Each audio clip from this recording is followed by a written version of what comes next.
Good day, welcome to kingwilliamruleseverything. Today I want to take a look at my Intellivision collection. It's not very big. I got a couple consoles and a nice little selection of games, but it's a good start. I've been collecting this probably for about 20 years, and you can kind of see here's one of them here. But I don't find very many of them very often, and if I do, it's usually somebody gave me one, or maybe I find one at a thrift store or something like that. So I don't find a lot of stuff, but I got a couple consoles, some games, a neat joystick, and a couple other little goodies I'm going to show you. So we'll start off with the original Intellivision. Let's go over here. Whee! You can see this here bad boy, wood grain and all, the original television from Mattel Electronics, and this is the Intelligent Television. That's why it's named that. But it has a typical joystick with the puck, and then it has this joystick, which has the nice little joystick on it, which is pretty cool. And I got it tucked in there. I'll kind of show you. Come on. And this one I really like a lot because it's more of a traditional joystick. It still kind of has that puck feel to it, but it does make playing a lot more fun. And if you ever played Intellivision, you know you almost have to have, oops, I got it upside down. You almost have to have the keypad, because most games, for some reason, always use a keypad. There are a few games that didn't use the keypad, but most of them use the keypad, kind of like the ColecoVision, but you know, the ColecoVision didn't quite use the keypad as much. And of course we have the voice module, and this is the, the Intellivoice voice synthesis module. And see, it's got the volume knob on it. And this actually plugs in over on the side here. And see, it's got like the fake cartridge port, but you actually plug the cartridge in the port. So this kind of made it kind of a monstrosity. So you plugged this in over here on that side. And see, it kind of had the same kind of little nameplate color, gold color on it. So it kind of made it kind of sort of blend in, but still kind of made it kind of bulky, because now you got this beast, more of it, and then your cartridge sticking way over there. But it was still kind of cool. I don't know if I gotta look and see if I got any games for this. Special games use that module. This is the console I usually play on, and this is the Intellivision 2, and that's this little white fellow here.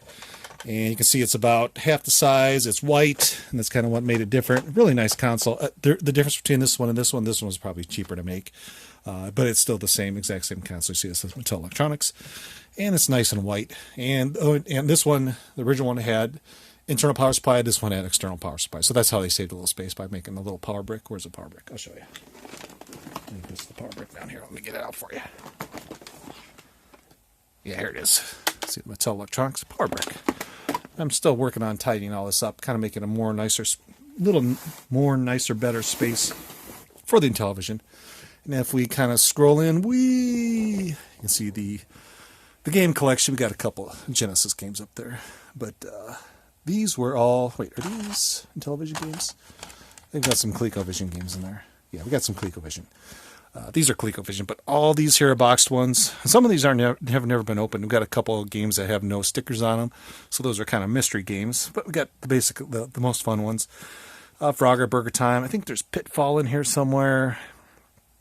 Sub Hunt, Vectron, Utopia, B-17 Bomber. Let's see, Beauty and the Beast.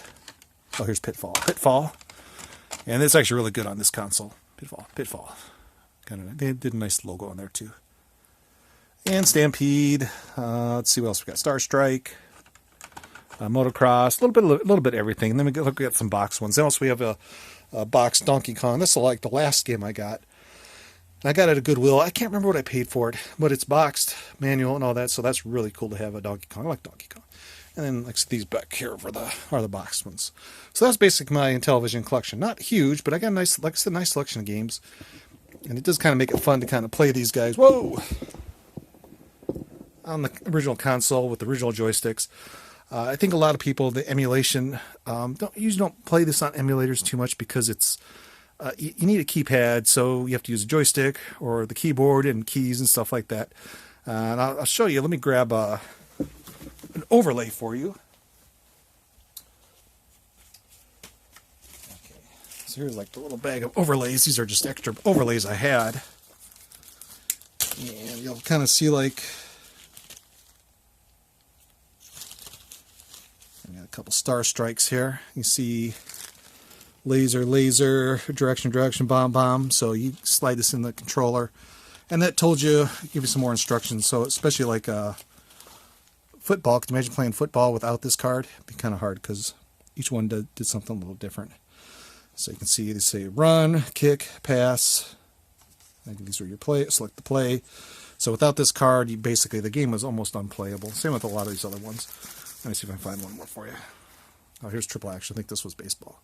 So you can kind of see here. Here's options, fire, accelerate, start, break. Oh no, this was I think this was a racing game. But you kind of see you almost need the card to play these games. So on emulation, unless you know exactly what each button did or which number did, you're probably going to be a little baffled as to how to play the game. Unless it was something simple like Pitfall where you just jump and run. But anyway, that's my collection. Oldie, newer, and a bunch of games right over there. And some box ones. So nice little selection of Intellivision stuff. And I really enjoy the television. I tell you the truth, I've only seen Intellivision once at a friend's house, and I never, ever saw him turn it on or play it until I actually got one. I think I got this one first, and I can't remember when I got this. I think I might have got it on eBay or something like that, and eventually got some pieces and parts. But this one, a lot of fun to play. So anyway, hope you guys enjoyed the video. That you guys have a great day.